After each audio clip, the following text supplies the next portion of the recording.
비구니 스님들이 하나둘씩 임신의 징후를 보이기 시작했고 그 충격적인 진실은 모두를 할 말 잃게 만들었다. 모두 편안히 앉아 이 미스터리한 이야기가 펼쳐지는 것을 함께 지켜봐 주시기 바란다. 대한민국 강원도의 깊은 산속, 엄격한 계율과 깊은 신심으로 유명한 정관사 진군스라는 사찰이 있었다. 그곳의 비구니 스님들은 세상과 완전히 단절된 채 오직 부처님께 기도하고 계율을 지키는 데 평생을 바쳤다. 사찰에서 승인한 자선 활동을 통해서만 외부 세계와 겨우 교류할 뿐이었다. 모든 것이 완벽한 조화 속에 있던 어느 날 아침, 모든 것이 변했다. 새벽 예불을 알리는 법당의 종소리가 울려 퍼졌다. 검은 승복을 입은 비구니 스님들이 조용히 법당으로 들어와 각자의 자리에 앉아 경건하게 고개를 숙였다. 불단 앞에는 주지인 해민, 회민, 원장 스님이 서 있었다.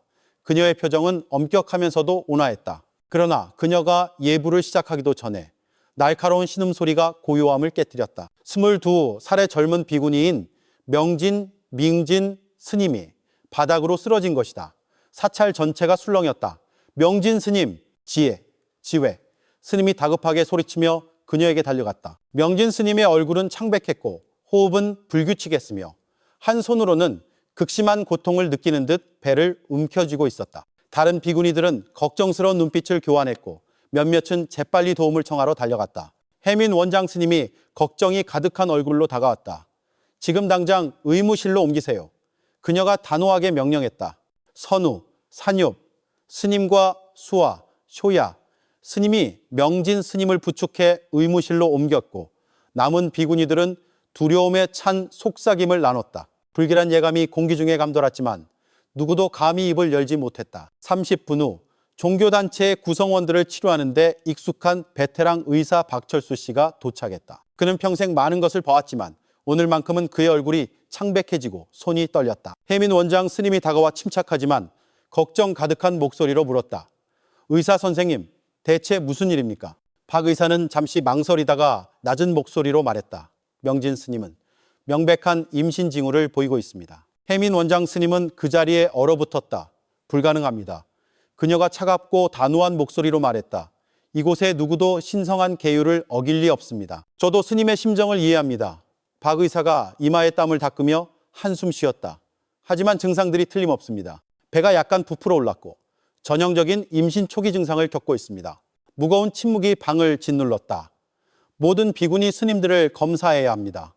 박 의사가 말을 이었다. 해민 원장 스님은 잠시 그 자리에 서 있다가 마침내 고개를 끄덕였다. 소문은 사찰 전체로 퍼져나갔고 곧 더 충격적인 사실이 밝혀졌다. 명진 스님뿐만이 아니었다. 최소 5명의 다른 비구니 스님들도 같은 증상을 보이고 있었다. 해민 원장 스님의 세상이 뒤집히는 것 같았다. 부처님께 온 마음을 바치고 세상과 단절된 이 젊은이들에게 어떻게 이런 일이 일어날 수 있단 말인가? 사찰에는 어떤 남자도 들어올 수 없었다. 불가능했지만 그것은 사실이었다. 한편 소문은 사찰 담장 밖으로 퍼져나가기 시작했다. 마을 사람들은 이전에는 비구니 스님들을 깊이 존경했지만 이제는 의심의 눈초리를 보내기 시작했다. 어떤 이들은 사찰이 저주받았다고 믿었고 다른 이들은 조용히 죄에 대해 수군거렸다. 얼마 지나지 않아 이 스캔들은 대한불교조계종 감찰부장인 도윤도 윈 스님의 귀에까지 들어갔다. 도윤 스님은 종단의 법규를 엄격하게 따르기로 유명했다. 그는 규율과 청정함을 자랑으로 여겼으며 불명예를 용납하지 않았다. 소식을 접하자마자 그는 즉시 회의를 소집했다. 이는 용납할 수 없는 일입니다. 그의 목소리가 총무원 건물에 울려 퍼졌다. 이런 스캔들로 종단의 명예가 더럽혀지는 것을 좌시할 수 없습니다. 젊은 현우, 겐, 육, 스님이 조심스럽게 입을 열었다. 감찰부장 스님, 혹시 다른 설명이 있을지도 모릅니다. 아직 전후 사정을 다 알지 못하지 않습니까? 설명할 것이 무엇 있나? 도윤 스님이 그의 말을 잘랐다. 유일한 진실은 비구니들이 계율을 어겼다는 것뿐이다. 하지만 그들이 무고하다면요? 그들의 무고함은 논점이 아니다. 도윤 스님이 소리쳤다. 우리는 진실을 밝혀낼 것이고 죄가 있는 자는 그에 상응하는 벌을 받게 될 것이다. 몇 시간 후 검은 세단 차량 행렬이 정관사에 도착했다. 도윤 스님과 그의 수행원들이 내리자 등골이 오싹해지는 침묵이 주위를 감쌌다. 비구니 스님들은 고개를 숙이고 손을 떨며줄지어 서 있었다.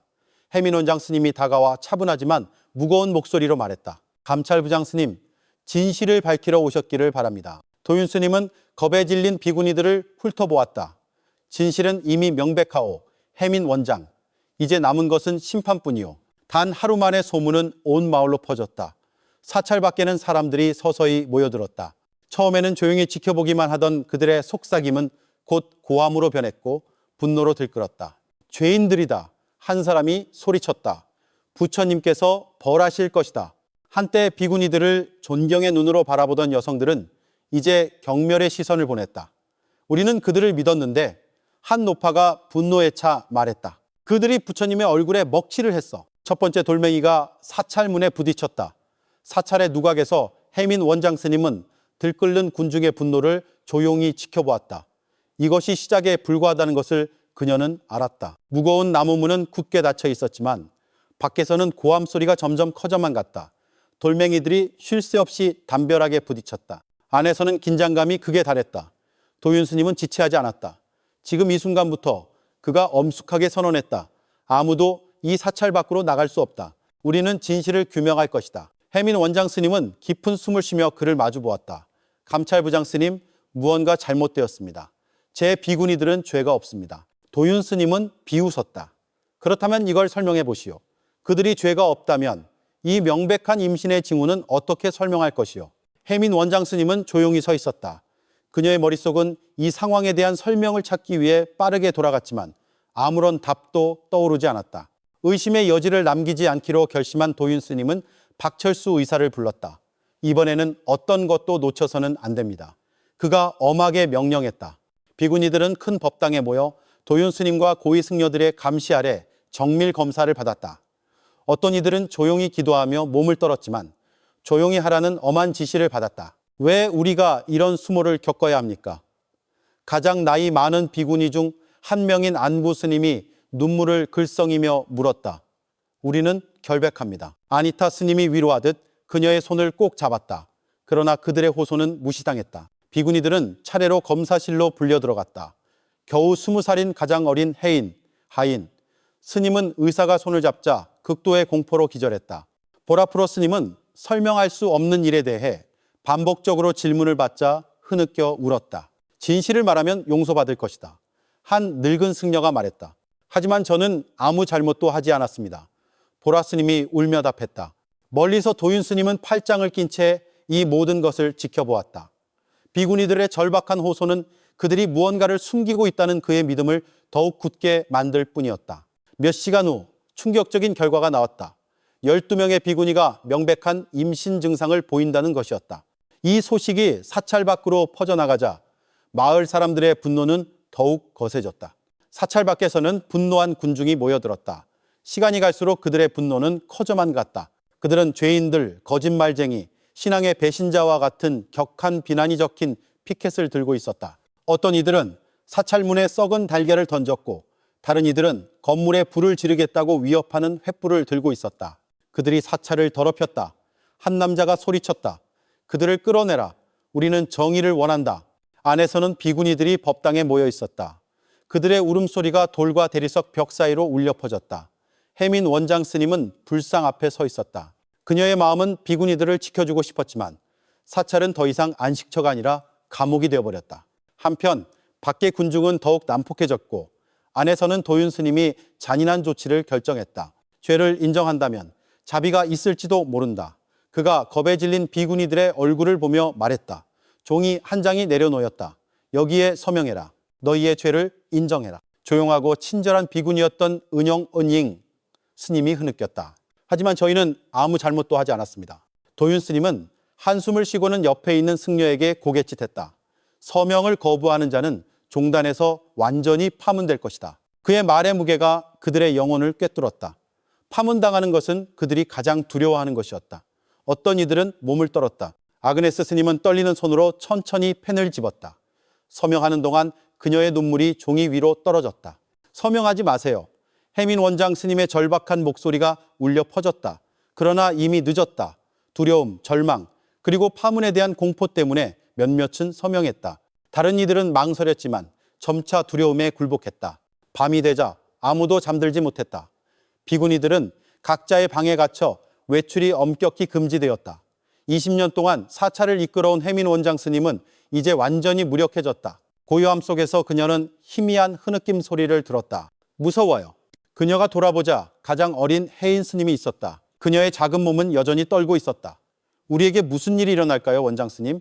그녀가 거의 속삭이듯 물었다. 해민 원장 스님은 아무 대답도 할 수 없었다. 처음으로 그녀는 정의에 대한 믿음이 서서히 사라지는 것을 느꼈다. 비구니들이 공포와 슬픔에 잠겨 있는 동안 도윤 스님과 그의 측근들은 만족스러워했다. 모든 것이 계획대로 진행되고 있었다. 도윤 스님의 입가에 미소가 번졌다. 곧 이 사찰을 기만으로부터 정화할 것이다. 옆에 있던 한 승려가 고개를 끄덕였다. 대중은 이제 스님의 편입니다. 더 이상 비구니들을 믿는 사람은 없습니다. 도윤 스님은 술을 한 모금 마셨다. 그의 시선은 굳게 닫힌 사찰문에 고정되었다. 그는 이제 완전한 통제권을 손에 넣었다. 이제 한 걸음만 남았을 뿐이었다. 하지만 가장 어두운 순간에도 빛은 희미하게 빛나고 있었다. 해민 원장 스님은 자신에게 마지막 기회가 있다는 것을 알았다. 그날 밤 그녀는 조심스럽게 편지를 써서 봉투에 넣고 사찰 밖으로 나가는 것이 허용된 유일한 비구니인 선우 스님에게 건넸다. 이것을 덕현 덕엔 스님께 전해드리세요. 그녀가 속삭였다. 선우 스님은 떨리는 손으로 편지를 받았다. 그분이 우리를 도와주실까요? 해민 원장 스님은 확신할 수 없었지만 시도해야만 했다. 그렇지 않으면 사찰은 그들이 저지르지도 않은 죄 때문에 완전히 파괴될 것이었다. 밖에서는 마을 사람들의 분노가 커져만 갔다. 그들의 고함은 끊이지 않았고 그들의 주먹은 사찰문을 두드렸다. 횃불은 어두운 하늘에서 번쩍이며 사람들의 타오르는 분노를 비췄다. 안에서는 공기가 더욱 무거워졌다. 비구니들은 여전히 감금되어 있었고 외출은 엄격히 금지되었다. 해민 원장 스님은 완전히 권한을 박탈당했다. 이제 모든 것은 도윤 스님의 손에 달려 있었다. 다음 날 사찰 안에서 회의가 열렸다.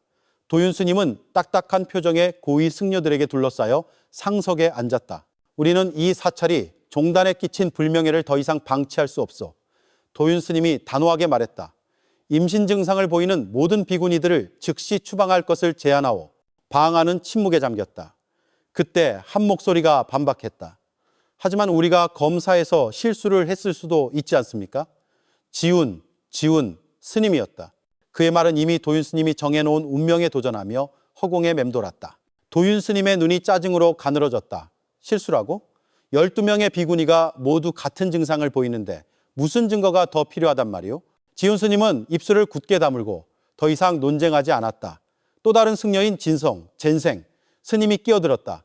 저는 도윤 스님께 동의합니다. 우리가 즉시 행동하지 않으면 이 스캔들은 종단의 명성을 파괴할 것입니다. 도윤 스님의 입가에 교활한 미소가 번졌다. 그렇다면 논의는 끝났소. 그가 단호하게 선언했다. 죄가 입증된 모든 자는 파문될 것이요. 이 결정이 퍼지자 사찰 밖 사람들의 분노는 더욱 거세졌다. 그들은 촛불을 켜고 위협으로 가득 찬 피켓을 들어올렸다. 그들을 모두 추방하라. 이곳은 더 이상 부처님의 땅이 아니다. 거짓말쟁이들, 기만자들, 문을 두드리는 소리는 더욱 강해졌고 매번의 충격은 다가오는 위험을 상기시켰다. 안에서 비구니들은 떨고 있었다. 어떤 이들은 경건한 기도를 속삭였고 다른 이들은 조용히 울었다. 눈물이 뺨을 타고 흘러내렸다. 우린 여기서 죽을 거야. 보라 스님이 속삭였다. 은영 스님이 그녀를 꼭 껴안았다. 그녀의 목소리는 거의 신음소리에 가까웠다. 부처님께서 우리를 버리지 않으실 거야. 그러나 그녀가 그렇게 말하는 동안에도 그녀의 신앙은 흔들리고 있었다. 그날 밤 비극이 일어났다. 가장 어린 혜인 스님은 더 이상 고통을 견딜 수 없었다. 탈출할 방법은 없어. 그녀의 몸이 떨리며 속삭였다. 우린 여기서 끝날 거야. 아니타 스님이 그녀를 붙잡고 진정시키려 애썼다. 아니야, 혜인아. 방법을 찾을 수 있어. 우린 강해져야 해. 그러나 이미 늦었다. 순식간에 그녀는 절망적으로 달려가 차가운 돌벽에 머리를 부딪혔다. 그녀는 즉시 쓰러졌다. 혜인아. 비명 소리가 울려 퍼졌고 비구니들이 그녀에게 달려갔다. 이마에서는 피가 흘렀고 시야는 흐려졌다. 해민 원장 스님은 움직이지 못한 채 서 있었다. 조용히 눈물이 흘러내렸다. 부처님, 그녀가 나직이 읊조렸다. 더 이상은 안 됩니다. 도윤 스님에게 이 일이 알려졌을 때 그의 반응은 소름 끼치도록 차가웠다. 그녀가 선택한 것이다. 그는 감정 없이 말했다. 회의의 가장 젊은 일원이었던 현우 스님은 더 이상 분노를 참지 못했다. 지금 무슨 일이 일어나고 있는지 보이지 않으십니까? 당신의 억압 때문에 그녀가 스스로 목숨을 끊도록 내몰렸습니다. 도윤 스님은 날카로운 시선으로 그를 쏘아보았다. 그녀는 약했다. 그리고 약한 자는 종단에 설 자리가 없다. 현우 스님은 분노로 떨었지만 더 이상 논쟁에도 소용없다는 것을 알았다. 비구니들은 감금되었고 곧 새로운 명령이 내려졌다. 임신 증상을 보이는 사람은 누구든 별도의 방에 격리되고 누구와도 대화가 금지되었다. 문에는 쇠사슬이 채워졌다. 그들이 우리를 어둠 속에 던져버렸어. 아그네스 스님이 낮지만 분노에 찬 목소리로 말했다. 우리를 범죄자 취급하고 있어. 하지만 우리는 죄가 없는데. 안 스님이 입술을 깨물며 대답했다. 아무도 귀 기울이지 않았다. 이 모든 것에도 불구하고 해민 원장 스님은 결코 포기하지 않았다. 그녀는 아직 희망이 남아있다는 것을 알았다. 바로 덕현 스님이었다. 하지만 어떻게 그에게 연락할 수 있을까? 깊은 밤, 그녀는 선우 스님을 불렀다. 너는 아직 밖으로 나갈 수 있지? 선우 스님이 망설이며 고개를 끄덕였다. 그렇다면 이 편지를 덕현 스님께 전해드려라. 아무에게도 들키지 않게. 선우 스님의 가슴은 두려움으로 가득 찼지만 접힌 편지를 꽉 쥐었다. 만약 잡히면 벌은 확실했다. 그러나 다른 방법이 없었다. 그녀는 용기를 내어 몰래 밖으로 나갔다. 경비병들이 지키고 있는 사찰마당을 조용히 가로질렀다. 그림자를 따라 움직이는 동안 심장이 격렬하게 뛰었다. 앞에서 불빛이 번쩍였다. 누군가 오고 있었다. 그녀는 차가운 벽에 몸을 붙이고 숨을 죽였다. 한 인물이 그녀의 존재를 눈치채지 못한 채 불과 몇 인치 옆을 지나갔다. 그녀는 더 이상 기다리지 않고 달렸다. 연문에 도착하자 좁은 통로로 빠져나가 어둠 속으로 사라졌다. 그녀는 덕현 스님을 찾아야만 했다. 그것이 그들의 마지막 희망이었다. 사찰 밖에서는 마을 사람들의 분노가 가라앉지 않았다. 두꺼운 벽도 그들의 분노의 찬고함을 막지 못했고 문을 향한 끊임없는 두들김과 횃불의 불꽃은 어두운 밤에 경고처럼 타올랐다. 안에서는 빛보다 두려움이 더 깊이 스며들었다. 비구니들은 감금되었고 그들의 운명은 오직 도윤 스님의 손에 달려 있었다. 다음 날 아침 사찰 내에서 긴급회의가 소집되었다. 도윤 스님은 무거운 표정의 고위 승려들에게 둘러싸여 테이블 끝에 앉았다. 이 불명예가 계속되도록 내버려 둘 수 없소. 그가 단호하게 말했다. 임신 증상을 보이는 모든 비구니들을 즉시 추방할 것을 제안하오. 무거운 침묵이 방을 감쌌다. 그 후 한 목소리가 공중에 떠올랐다. 하지만 우리가 진단에 실수가 있었을 가능성은 없겠습니까?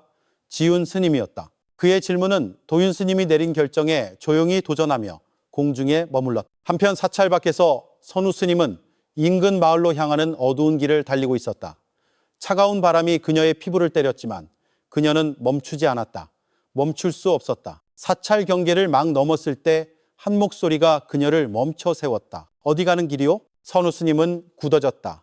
그녀는 천천히 돌아섰다. 달빛 아래 한 인물이 서 있었다. 그의 눈은 그녀에게 고정되어 있었다. 진성 스님이었다. 그는 도윤 스님만큼 잔인하지는 않았지만 그에게 맞서기에는 비겁한 고위 승려 중 한 명이었다. 선우 스님은 마른 침을 삼켰다. 심장이 빠르게 뛰었다. 잡힌 것인가? 잠시 신선한 공기가 필요해서요. 선우 스님이 손에 쥔 편지를 꽉 쥐며 조심스럽게 대답했다. 진성 스님의 눈이 가늘어지며 한 걸음 다가왔다. 이 시간에 그의 목소리에는 의심이 묻어났다. 선우 스님은 약간 뒤로 물러섰다. 심장이 터질 듯이 뛰었다. 무언가 가지고 있는 것 같은데. 진성 스님이 눈을 떼지 않고 말을 이었다. 제발 스님. 그녀의 목소리는 애원으로 떨렸다. 저를 막지 말아주세요. 진성 스님은 오랫동안 그녀를 쳐다보았다. 그러나 점차 그의 표정이 부드러워졌다. 의심은 망설임으로 바뀌었다. 덕현 스님께 가는 것이요? 선우 스님은 굳었다. 그녀는 거짓말을 할 수 없었다. 둘 사이에 침묵이 흘렀다. 그러나 갑자기 진성 스님이 다른 방향으로 시선을 돌렸다. 어서 가보시오. 선우 스님은 숨을 헐떡였다. 그녀는 이것을 예상하지 못했다. 그러나 그녀의 운명에 대해 질문할 시간은 없었다. 그녀는 조용히 감사의 의미로 고개를 숙이고 밤의 어둠 속으로 사라졌다. 사찰 안에서 도윤 스님은 해민 원장 스님과 다른 사람들과의 연결을 완전히 차단했다. 그녀의 방 밖에는 밤낮으로 경비병들이 서서 아무도 그녀에게 접근하지 못하도록 했다. 도윤 스님은 그녀가 비구니들을 지키는 마지막 보루라는 것을 알았고 그녀를 완전히 침묵시키고 싶었다. 그러나 모두가 그녀를 버린 것은 아니었다. 어느 날 밤 회의에서 가장 젊었던 현우 스님이 몰래 경비병들을 지나 그녀의 방으로 들어왔다. 그는 낮은 목소리로 빠르게 말했다. 원장 스님, 회의의 거의 모든 분들이 도윤 스님의 편입니다. 이대로라면 곧 직위에서 해임되실 겁니다. 혜민 스님은 표정 변화 없이 조용히 들었다. 진실을 믿으세요, 현우 스님. 그녀가 단호하게 대답했다. 정의는 죽지 않습니다. 현우 스님은 무언가 더 말하고 싶은 듯 망설였지만 결국 조용히 고개를 끄덕이고 떠났다. 다음 날 모두가 사찰마당에 모였다. 도윤 스님은 높은 단상에 서서 비구니들과 승려들을 내려다보았다. 대부분의 얼굴에는 불안감이 가득했다. 혜민 원장 스님의 무능한 리더십이 우리 사찰을 혼란에 빠뜨렸소. 그의 날카로운 목소리가 침묵을 갈랐다. 그들은 혜민 스님을 모두의 앞에 세웠지만 그녀는 흔들림 없이 침착했다. 저는 제 비구니들이 죄가 있다고 믿지 않습니다. 그녀가 확고하게 대답했다. 도윤 스님은 잔인하게 웃었다. 그렇다면 혜민 원장, 그의 눈이 차가운 권위로 번쩍였다. 임신의 징후를 보이는 그들을 어떻게 설명하겠소? 설명할 수 있소? 그녀는 대답하지 않았다. 증거는 없었지만 그녀는 마음속 깊은 곳에서 거대한 비밀이 진행되고 있음을 알았다. 도윤 스님은 즉시 그 기회를 잡았다. 당신에게 아직 명예가 남아있다면 그의 목소리가 무거워졌다. 당신의 실수를 인정하고 자리에서 물러나시오. 비구니들은 침묵했다. 어떤 이들은 슬픔에 잠겨 눈물을 흘렸지만 아무도 감히 말을 꺼내지 못했다. 도윤 스님은 승리하기 시작했다. 그의 권력은 서서히 사찰 전체를 감싸고 있었다. 극심한 두려움과 의심에 사로잡힌 일부 비구니들은 약해지기 시작했다. 아니타 스님이 보라, 스님에게 속삭였다. 만약 도윤 스님이 옳다면 어쩌지? 보라, 스님의 눈이 커졌다. 무슨 뜻이야? 아니타 스님은 망설였다. 내 말은 우리 중 정말로 계율을 어긴 사람이 있다면. 보라 스님은 그녀의 손을 꼭 잡았다. 내 말 잘 들어. 그녀가 단호하게 말했다. 의심에 너를 좀먹게 두지 마. 이건 우리 잘못이 아니야. 그러나 이미 늦었다. 도윤 스님은 의심의 씨앗을 심었다. 그는 비구니들이 강제로 자백할 필요가 없었다. 그들이 스스로를 의심하게 만드는 것만으로 충분했다. 사흘이 지나고 최종 판결이 내려졌다. 모든 비구니들은 사찰에서 추방되고 어떤 종교 단체에도 속하는 것이 영원히 금지될 것이었다. 내일 그들을 추방할 것이다. 도윤 스님이 잔인하게 발표했다. 몇몇 비구니들은 흐느껴 울었고 다른 이들은 기도했다. 그러나 결정은 바꿀 수 없었다. 그녀의 방에서 혜민 원장 스님은 눈을 감고 속삭였다. 부처님, 우리를 구원하소서. 기적은 일어나지 않았다. 사찰에서 20마일 떨어진 작은 마을에서 덕현 스님은 선우 스님이 가져온 편지를 읽었다. 마지막 줄을 읽으면서 그의 얼굴은 창백해졌다. 맙소사, 그가 나직이 읊조렸다. 그의 앞에는 선우 스님이 떨며 서 있었다. 우리를 믿어주시나요? 그녀가 거의 속삭이듯 물었다. 덕현 스님의 시선이 날카로워졌다. 믿소. 그가 대답했다. 그는 벌떡 일어섰다. 그의 눈에는 강한 결의가 번쩍였다. 너무 늦기 전에 그들을 구해야 하오. 그날 밤 비구니들은 각자의 방에 굳게 갇혀 있었다. 밖에서는 도윤 스님이 다가오는 위험을 전혀 모른 채 자신의 승리를 만끽하고 있었다. 덕현 스님은 이미 길을 떠나고 있었다. 정관사의 해가 뜰 무렵 평화 대신 비극이 시작되었다. 모든 비구니들이 하나씩 방에서 끌려 나와 사찰문으로 걸어가도록 강요받았다. 그들의 얼굴은 창백했고 손은 떨리고 있었다. 그들은 추방당하고 있었다.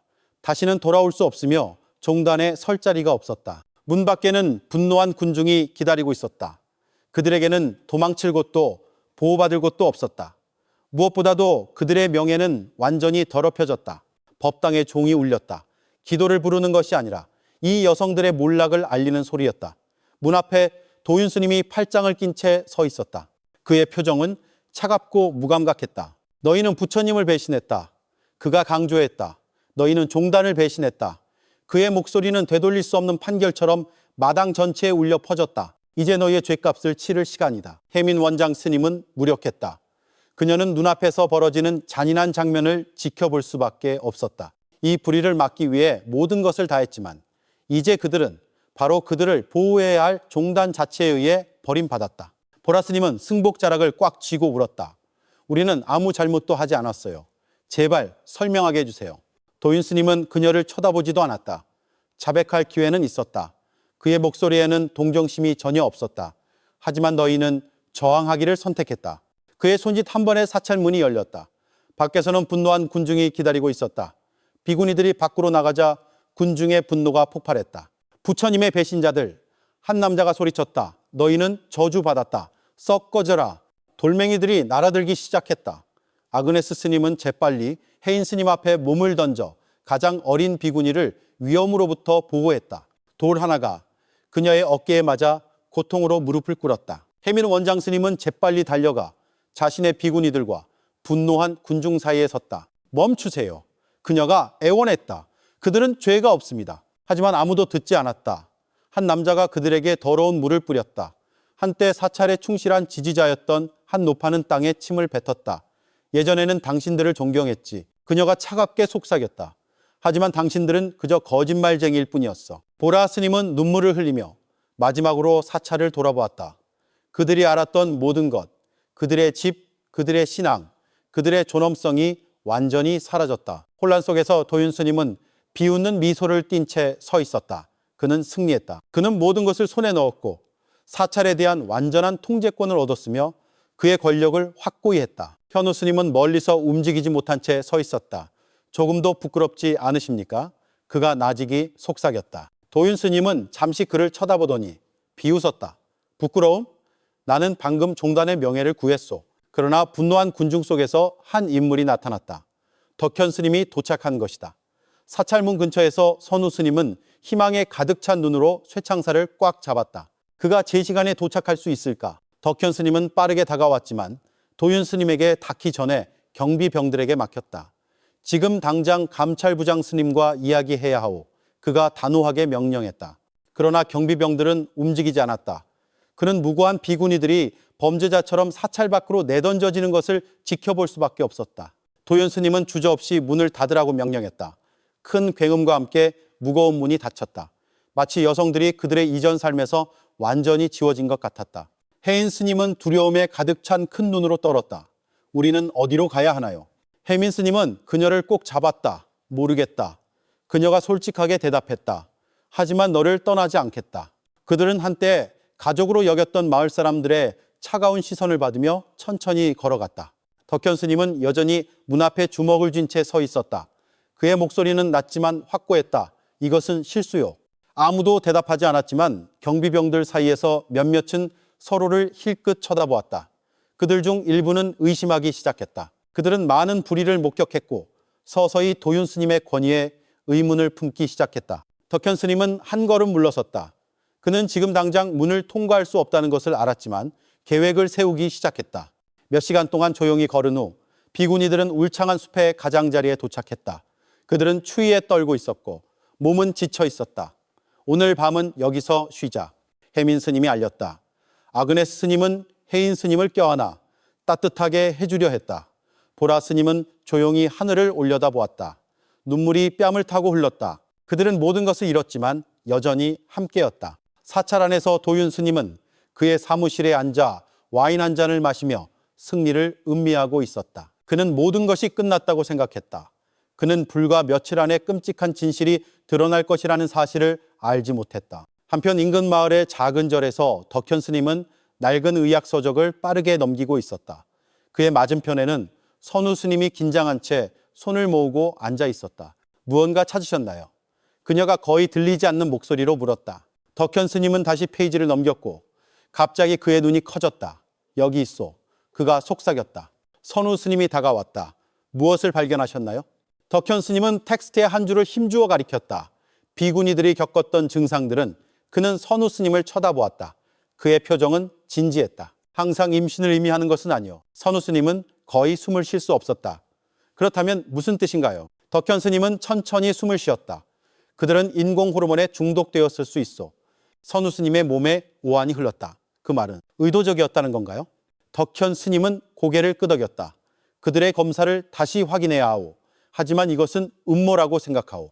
그날 밤 덕현 스님은 종단의 영향력 아래 있지 않은 의사인 김상우 씨와 비밀리에 만났다. 김 의사는 비구니들의 보고서와 증상을 날카롭게 연구했다. 긴 침묵 끝에 그는 어두운 표정으로 덕현 스님을 쳐다보았다. 스님이 맞습니다. 이 증상들은 자연적인 임신에서 비롯된 것이 아닙니다. 덕현 스님의 이마에 주름이 잡혔다. 그렇다면 가능성이 있습니까? 김 의사는 천천히 고개를 끄덕였다. 그들의 혈액을 검사하면 증거를 찾을 수 있을 겁니다. 하지만 비구니 중 한 명의 샘플이 필요합니다. 숲속에서 혜민 스님은 선우 스님이 덕현 스님의 발견을 이야기하는 것을 주의 깊게 들었다. 그녀의 표정이 어두워졌다. 정말로 그들이 독살당했다면 누가 왜 그랬을까? 그러나 답을 찾기 전에 먼저 증거를 확보해야 했다. 제가 가겠습니다. 혜민 스님이 단호하게 말했다. 아그네스 스님이 숨을 헐떡였다. 원장 스님, 안 됩니다. 잡히시면. 내가 가지 않으면 혜민 스님이 말을 잘랐다. 우리의 명예를 회복할 수 없어. 두꺼운 망토를 두른 혜민 스님은 마을로 향하기 위해 몰래 빠져나왔다. 떠나기 전 그녀는 함께 모든 시련을 겪은 비구니들을 돌아보았다. 나를 위해 기도해 주시오. 그녀가 속삭였다. 보라 스님이 그녀를 껴안으며 눈물 섞인 목소리로 속삭였다. 부처님께서 당신을 보호하시길. 그날 밤 혜민 원장 스님은 진실을 찾을 준비를 하고 어둠 속으로 완전히 사라졌다. 한편 사찰 안에서 도윤 스님은 자신에게 대항하는 비밀스러운 힘이 움직이고 있음을 느끼기 시작했다. 그는 여전히 감히 그에게 의문을 제기하는 유일한 승려인 현우 스님을 보자 시선이 날카로워졌다. 아직 따르지 않는 자가 하나 있군. 도윤 스님은 혼잣말을 했다. 그는 천천히 현우 스님에게 시선을 고정했다. 나에게 할 말이 있나? 현우 스님은 아무 말도 하지 않았지만 그의 마음속에서는 불꽃이 다시 타올랐다. 혜민 스님이 김상훈 의사의 집에 도착했을 때 그녀의 심장은 빠르게 뛰었다. 의사는 그녀를 조용히 안으로 들여보내면서 깊은 표정을 지었다. 혈액 샘플을 채취해야 합니다. 그가 말했다. 혜민 스님은 고개를 끄덕이고 팔을 내밀었다. 바늘이 피부를 뚫고 들어갈 때 그녀는 눈을 감고 조용히 기도했다. 만약 그들이 잡히면 두 번의 기회는 없을 것이라는 것을 알았다. 사찰에서 도윤 스님은 갑자기 설명할 수 없는 불안감을 느꼈다. 당장 혜민을 찾아라. 그가 소리쳤다. 그의 경비병들이 흩어져 사찰과 그 주변의 모든 구석을 수색했다. 그러나 그들이 숲에 도착했을 때는 이미 늦었다. 그녀는 사라지고 없었다. 사흘이 지났고 검사 결과가 나왔다. 덕현 스님은 떨리는 손으로 종이를 들고 있었다. 그의 심장은 빠르게 뛰었다. 그의 앞에서 김상훈 의사는 심호흡을 한 후 말했다. 그들 중 누구도 임신하지 않았습니다. 선우 스님의 눈이 커졌다. 그렇다면 그들의 증상의 원인은 무엇이었나요? 김 의사의 얼굴이 어두워졌다. 인공 호르몬 때문입니다. 그들의 음식이나 음료에 의도적으로 넣어진 무언가입니다. 덕현 스님의 등 뒤로 차가운 두려움이 스며들었다. 의도적이었다. 그가 나직이 말했다. 그리고 그는 누가 배후에 있는지 알았다. 선우 스님은 숨을 헐떡였다. 모든 것이 서서히 명확해지고 있었다. 도윤 스님, 그가 사찰을 장악하기 위해 이 모든 짓을 벌인 거예요. 덕현 스님은 분노로 턱을 악물며 단호하게 고개를 끄덕였다. 이제 증거를 손에 넣었으니 너무 늦기 전에 진실을 폭로해야 하오. 그러나 그들이 행동하기 전에 한 마을 사람이 숨을 헐떡이며 방으로 뛰어들어왔다. 그들이 오고 있습니다. 덕현 스님은 즉시 일어섰다. 밖에서는 도윤 스님의 병사들이 횃불을 들고 그들을 둘러싸고 있었다. 너무 빨리 움직였군. 선우 스님이 긴장하며 속삭였다. 덕현 스님은 테이블 위에 서류들을 쳐다보았다. 만약 잡히면 모든 증거가 사라질 것이었다. 지금 당장 떠나야 하오. 그가 단호하게 말했다. 김상훈 의사는 재빨리 서류들을 모아 가죽 가방에 넣었다. 뒤에 비밀 통로가 있습니다.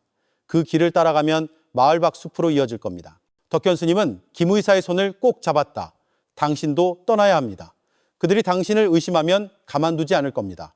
김 의사는 망설였지만 결국 고개를 끄덕였다. 저는 남쪽으로 가겠습니다. 조심하십시오, 덕현 스님. 더 이상 말할 시간이 없었다.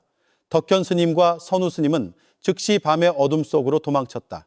잠시 후 앞문이 활짝 열리고 병사들이 들어왔다. 김상훈 의사, 경비대장이 차갑게 말했다. 누군가를 숨기고 있나? 가슴이 두근거렸지만 김 의사는 침착함을 유지했다.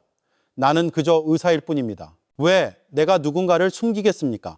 경비대장은 방 안을 샅샅이 훑어보았지만 덕현 스님과 선우 스님은 이미 없었다. 그들은 탈출했다. 숲의 끝에서 비구니들은 차가운 공기에 떨며 모여 있었다. 보라 스님이 침묵을 깼다. 언제까지 이렇게 숨어 있어야 하나요? 그녀가 나직이 속삭였다. 혜민 스님은 대답할 수 없었다. 그녀는 그들이 영원히 어둠 속에 머물 수 없다는 것을 알았지만 돌아가는 것은 위험을 의미했다. 갑자기 발소리가 다가왔다. 비구니들은 도망칠 준비를 했지만 익숙한 목소리가 들렸다. 원장 스님, 소식을 가져왔습니다. 어둠 속에서 선우 스님과 덕현 스님이 나타났다. 그들은 여행으로 숨이 차 있었다. 혜민 스님은 즉시 다가가 덕현 스님의 손을 꼭 잡았다. 무엇을 발견하셨나요? 덕현 스님은 조용히 가방에서 구겨진 종이를 꺼냈다. 당신들은 결코, 비구니들은 충격에 숨을 삼켰다.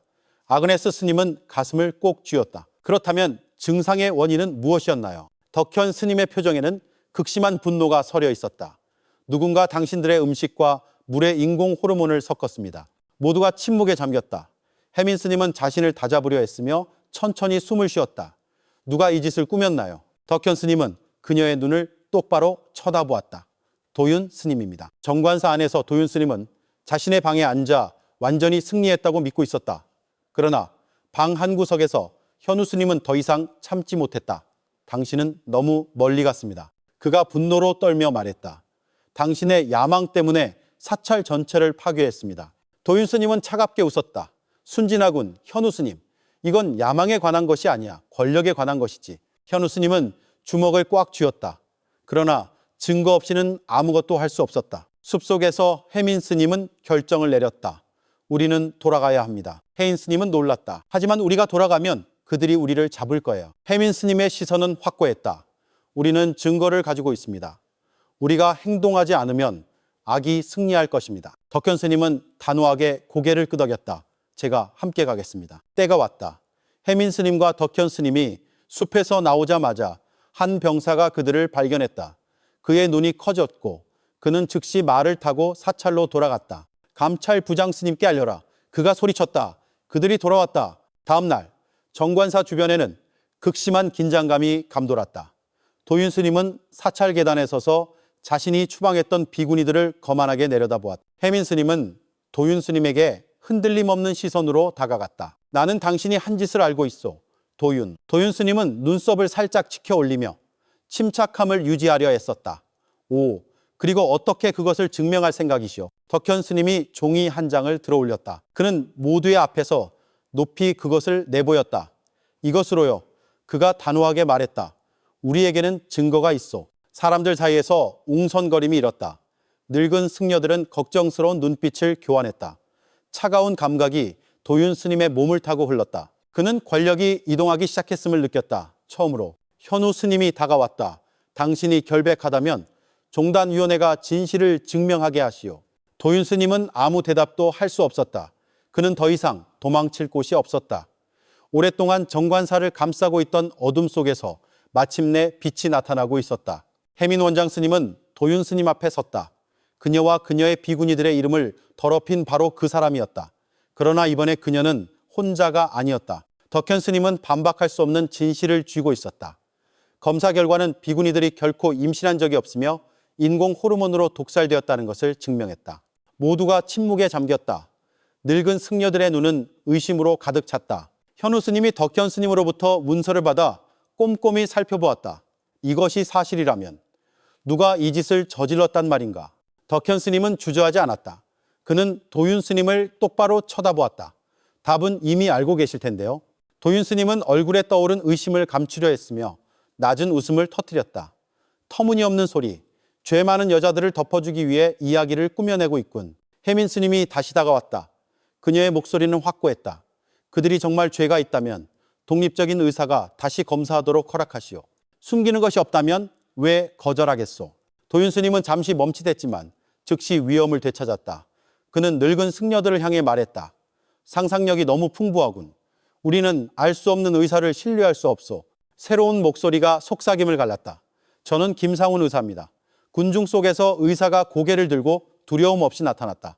제가 직접 비구니들의 혈액을 검사했습니다. 부처님 앞에 맹세컨대 그들은 결백합니다. 주변은 놀라움으로 가득 찼다. 한때 비구니들을 비난했던 사람들은 갑자기 의심하기 시작했다. 한 남자가 속삭였다.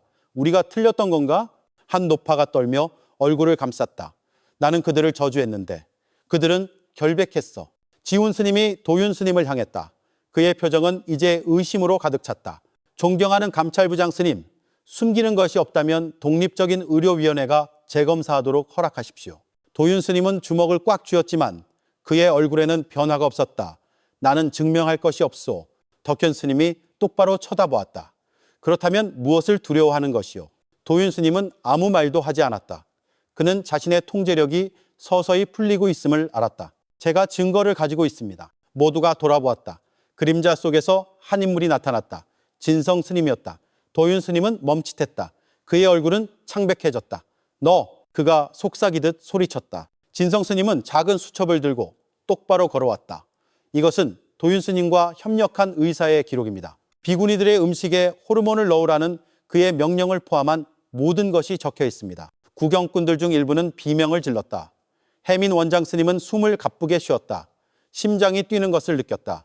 도윤 스님은 다시 한 걸음 물러섰다. 그의 눈은 두려움으로 흐려졌다. 거짓말쟁이. 그가 소리쳤다. 그러나 진성 스님은 흔들리지 않았다. 안에 있는 서명을 보시오. 진실이 적혀 있어. 현우 스님은 천천히 기록을 받아들었다. 그는 떨리는 손으로 그것을 읽었다.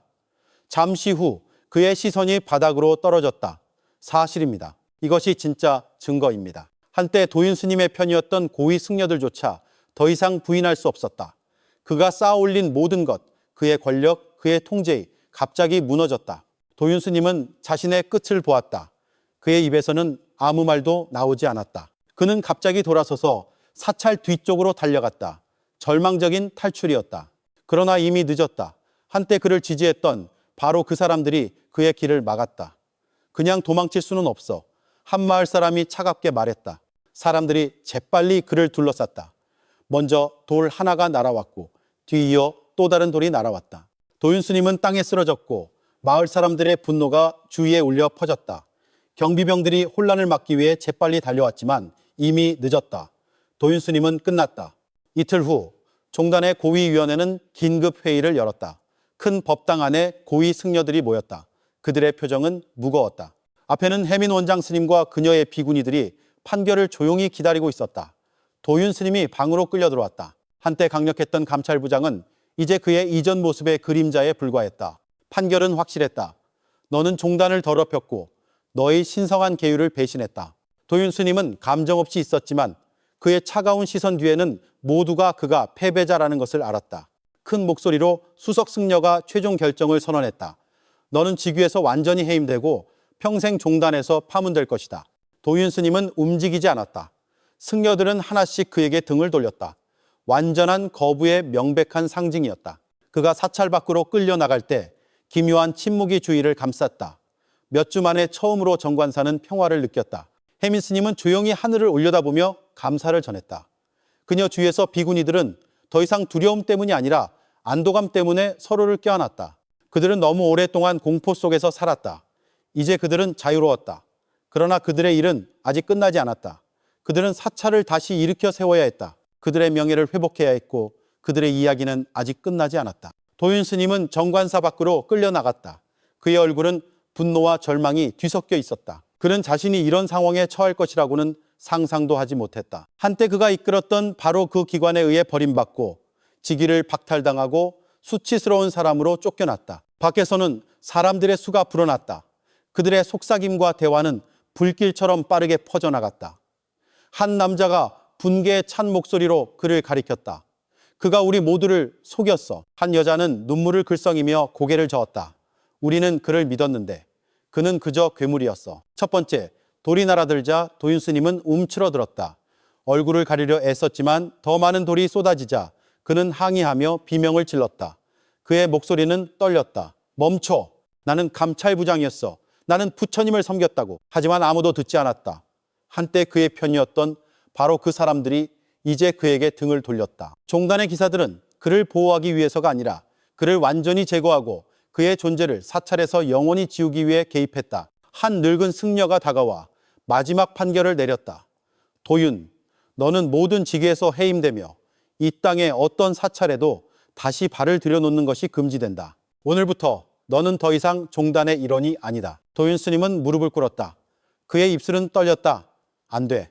이럴 순 없어. 그러나 재판은 끝났다. 그가 끌려갈 때 사찰문이 열렸고 그곳에 해민 원장 스님이 서 있었다. 그녀 앞에는 수치와 잔혹함을 겪었지만 결코 신앙을 잃지 않았던 그녀의 비구니들이 서 있었다. 이제 정의가 승리했다. 덕현 스님이 다가왔다. 그의 목소리는 확고하고 신념에 차 있었다. 정관사의 비구니들은 무죄입니다. 그들은 결코 계율을 어기지 않았습니다. 모두가 침묵했다. 그때 박수 소리가 침묵을 깼다. 한때 비구니들을 저주했던 바로 그 노파가 해민 원장 스님 앞에 무릎을 꿇었다. 용서해 주십시오. 그녀가 속삭였다. 우리는 거짓말에 눈이 멀었습니다. 해민 스님은 주위를 둘러보며 사람들을 바라보았다. 그녀의 목소리는 차분하지만 확고했다. 진실이 승리했습니다. 하지만 무엇보다도 우리는 용서하는 법을 배워야 합니다. 눈물이 흐르기 시작했다. 슬픔의 눈물이 아니라 안도의 눈물이었다. 비구니들은 오랜만에 처음으로 서로를 껴안았다. 그들은 자유로웠다. 종단의 고위위원회는 도윤 스님의 최종 운명을 논의하기 위해 비밀리에 회의를 열었다. 도시의 화려한 법당, 종단의 최고 재판이 열리는 곳에서 도윤 스님은 한때 형제로 여겼던 사람들 앞에 섰다. 한 추기경의 목소리는 무겁고 심판적으로 날카로웠다. 너는 너의 권력을 남용했고 무고한 자들을 박해했으며 종단을 더럽혔다. 도윤 스님은 더 이상 논쟁할 힘도 그를 변호해줄 동맹도 없었다. 최종 판결이 낭독되었다. 도윤 스님은 성직에서 완전히 제명되었다. 그의 모든 직위, 특권, 재산은 박탈되었다. 그는 외딴 사찰로 추방되어 남은 생을 완전한 고독 속에서 권력도 명예도 없이 보내게 될 것이었다. 도윤 스님은 고개를 숙였다. 그는 더 이상 싸울 수 없다는 것을 알았다. 그는 더 이상 강력한 감찰부장이 아니었다.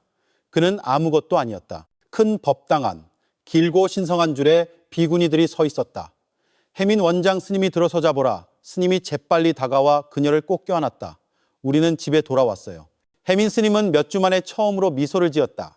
그녀는 진정으로 평화를 느꼈다. 부처님은 결코 우리를 버리지 않으셨어. 덕현 스님은 존경심에 가득 차 고개를 끄덕였다. 진실은 항상 승리합니다. 한때 사찰을 비난했던 사람들은 적이 아니라 용서를 구하는 자들로 돌아왔다. 한 무리의 마을 사람들이 사찰 문에 새 꽃을 가져왔다. 한 남자가 해민 스님에게 다가가 정중하게 말했다. 원장 스님이 아니었다면 우리는 진실을 알지 못했을 겁니다. 당신은 우리에게 빛이 되어 주셨습니다. 해민 스님은 미소를 지었지만 이 승리가 자신만의 것이 아니라는 것을 알았다. 그것은 정의를 위해 싸운 모든 사람들의 승리였다. 사찰은 희망의 기둥으로 다시 일어섰다. 한때 어둠이 있던 곳에 이제 빛이 있었고 한때 억압이 있던 곳에 이제 정의가 있었다. 특별 법회가 열렸고 여러 곳에서 온 사람들이 참석했다. 부처님께 대한 감사, 진실에 대한 수용, 그리고 역사가 반복되지 않을 것이라는 확신을 위한 것이었다. 제단 앞에서 해민 스님은 가장 장엄한 승복을 입고 서 있었다.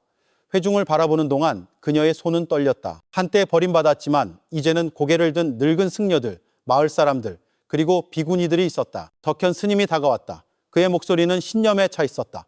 오늘 우리는 우리를 진리로 다시 인도해 주신 부처님께 감사합니다. 아멘. 모두가 동시에 대답했다. 덕현 스님은 다시 해민 스님을 향했다. 그의 시선은 존경으로 가득 찼다. 당신의 용기가 아니었다면 우리는 오늘 여기에 없었을 겁니다. 모두가 박수를 쳤지만 해민 스님은 겸손하게 미소를 지었다. 우리의 신앙이 진실을 빛으로 이끌었습니다. 파괴 속에서 정관사는 이전보다 더 강하게 일어섰다. 비구니들의 이름은 완전히 명예를 회복했다. 종단은 남용을 방지하기 위한 새로운 법규를 제정했고 한때 강력했던 감찰부장 도윤 스님은 세상에서 완전히 잊혀졌다. 외딴 산속, 방문객 없는 사찰에서 그는 남은 생을 보냈다. 직위도 추종자도 세상에서의 가치도 없이 정관사에서는 권력이 승리한 것이 아니었다. 승리한 것은 신앙이었고 진실이었으며 정의였다. 그리고 지는 해 아래 그들의 이야기는 더 이상 비극이 아니라 악이 결코 진실의 빛을 이길 수 없다는 증거가 되었다.